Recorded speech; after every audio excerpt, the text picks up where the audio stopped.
নমস্কার বন্ধুরা, study by Ranu থেকে আমি চলে আসলাম। আজকে আমরা গণিতের মধ্যে দুই সংখ্যার অঙ্ক আর কি, যেটা হচ্ছে 100-র কাছাকাছি, 100 থেকে কিছু ছোট বা কিছু ছোট বড় যদি সংখ্যা থাকে সেগুলোকে খুব সহজ পদ্ধতিতে অর্থাৎ কয়েক সেকেন্ডের মধ্যে যেন গুণ করতে পারি সেই নিয়মটা আজকে আমরা শিখবো।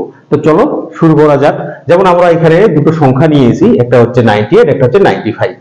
এই দুটো সংখ্যাকে যদি আমরা গুণ করি, অর্থাৎ প্রথমে 5 দিয়ে গুণ করতে হচ্ছে, তারপর আমাদের আবার 9 দিয়ে গুণ করতে হচ্ছে, ওই 98 কে গুণ করে তারপর আবার যোগ করতে হচ্ছে, অর্থাৎ আমাদের কিন্তু বেশ কিছু সময় লেগে যাচ্ছে এইভাবে গুণ করতে। ঠিক আছে, এই গুণটাকে আমরা কয়েক সেকেন্ডের মধ্যে কিভাবে সহজে করতে পারি সেটাই আমরা আজকে দেখব। তো সংখ্যা দুটো আমি লিখলাম এখানে, একটা হচ্ছে 98, একটা হচ্ছে 95। এবার দেখবো কি আমরা, যে 98 100 এর থেকে কত ছোট, ওটা কত কম, এটা কত কম, 2 কম। এরপর দেখবো কি 95, এটা 100 থেকে কত কম, এটা হচ্ছে 5 কম। ঠিক আছে, এইবার কি করব আমরা, এই যে এখানে 2 কম, এখানে 5 কম, এই সংখ্যা দুটোকে আমরা কি করব, যোগ করে দেব। যোগ করলে কত হচ্ছে, 5 আর 2 এর যোগ করলে কত হয়, 7। এই 7 কে আমরা কি করব, 100 থেকে বিয়োগ করে দেব, যেহেতু 100 থেকে ছোট সংখ্যার গুণ করছি আমরা, বিয়োগ করলাম। তো 100 থেকে যদি 7 বিয়োগ করি কত হচ্ছে, 93। এরপরে কি হবে, আমাদের যে সংখ্যা দুটো আমাদের এখানে আসলো, যে কত করে কম, একটা 5 একটা 2, এবার এই দুটোকে আমরা কি করবো, গুণ করে দেবো। 5 2 10। দেখো আমাদের কি এখানে গুণ করে কত আসলো, 9310। এখানে কি আসলো আমাদের 9310। তাহলে বোঝা গেল যে কত সহজে হয়ে যাচ্ছে এটা। ঠিক আছে, আরো একটা আমরা করে নিই, দেখি কিভাবে হয়। নিলাম হচ্ছে 96 ইন্টু 92, 96 ইন্টু 92। এটাকে দেখি আমরা কি করব, 96 100 থেকে কত ছোট কম, 4। 2 বিয়োগ করি কত হচ্ছে, 4 হচ্ছে। এটাকে যদি 100 থেকে বিয়োগ করি কত হচ্ছে, 8। এবার আমরা কি করব, এই দুটোকে যোগ করে নেব। 8 আর 4 যোগ করলে কত হচ্ছে, 12। 8 আর 4 যোগ করলে কত হচ্ছে, 12। এবার এই 12 কে 100 থেকে আমরা বিয়োগ করে দেব, তো কত হচ্ছে, 88। ঠিক আছে, এবার আমরা কি করব, 8 আর 4 কে কি করব, গুণ করব। 4 8 32।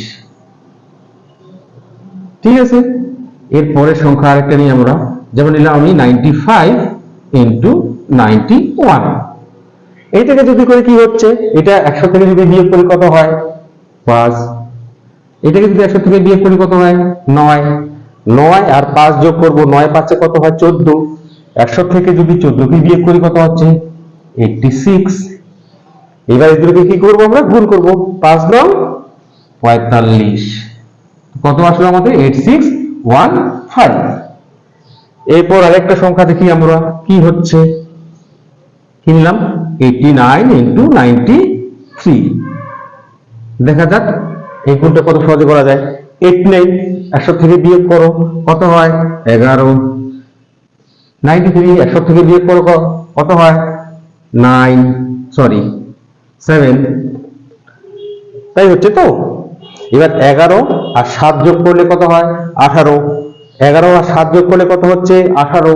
এবার 18 যদি 100 থেকে বিয়োগ করি কত হয়, 18 বিয়োগ করা মানে হচ্ছে 82। এবার এটাকে আমরা কি করব, গুণ করব। 7 11 কত হয়, 77।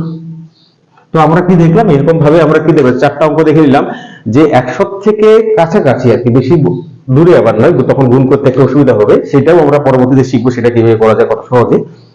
যে 100-র কাছাকাছি, 100 থেকে ছোট দুটো সংখ্যার গুণ আমরা কত সহজে করতে পারি সেটা কিন্তু আমরা এখানে দেখে নিলাম। ঠিক আছে, তোমাদের কারো যদি কোথাও অসুবিধা থাকে তো কমেন্ট করে অবশ্যই জানাইও, আবার সেটা নিয়ে আমরা কি করব, আলোচনা করব।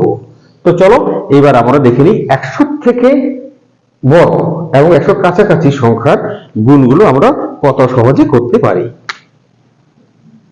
1 নম্বর নিয়ে শুরু করলাম, কি লিখলাম, 107 ইন্টু 105। ঠিক আছে, এটাকে আমরা কিভাবে করব, দেখো এটা কত, 100 থেকে কত বেশি, এটা হচ্ছে 7। এটা 100 থেকে কত বেশি, এটা হচ্ছে 5। এবার এই দুটোকে কি করব, আমরা আগের মতোই আবার যোগ করব। 7 আর 5 যোগ করলে কত হয় 12। 7 আর 5 যোগ করলে কত হচ্ছে 12 হচ্ছে। এবার দেখো এর আগে সংখ্যাগুলো কি ছিল, যেহেতু 100 থেকে ছোট ছিল তাই 100 থেকে বিয়োগ করেছিলাম। এক্ষেত্রে কি হচ্ছে 100 থেকে বড় সংখ্যা, তাই ক্ষেত্রে আমরা কি করব যোগ করব।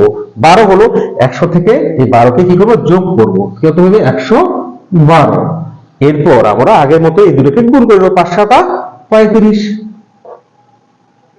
নেক্সট সেটা হচ্ছে 109 ইন্টু 104। দেখি এটা কি করে কি বের হয়। এটা 100 থেকে কত বেশি 9, এটা 100 থেকে কত বেশি 4। 9 আর 4 যোগ করলে কত হয় 13। এবার 100 সাথে 13 কি করব যোগ করব, তাহলে কত হচ্ছে 113। এবং এরপর আমরা কি করব গুণ করব, 4 9 কত হয় 36। দেখে নিলাম আমরা কি যে 100 থেকে যেগুলো 100 কাছাকাছি আর কি 100 কাছাকাছি ছোট সংখ্যাগুলোর গুণ কত সহজে করতে পারি, এবং 100 থেকে বড় এবং 100 কাছাকাছি সংখ্যাগুলোর গুণও আমরা কত সহজে করতে পারি। তো তোমাদের যদি ভালো লেগে থাকে অবশ্যই লাইক করবেন, কমেন্ট করে জানাবেন এবং চ্যানেলটিকে সাবস্ক্রাইব করে রাখবেন। নমস্কার।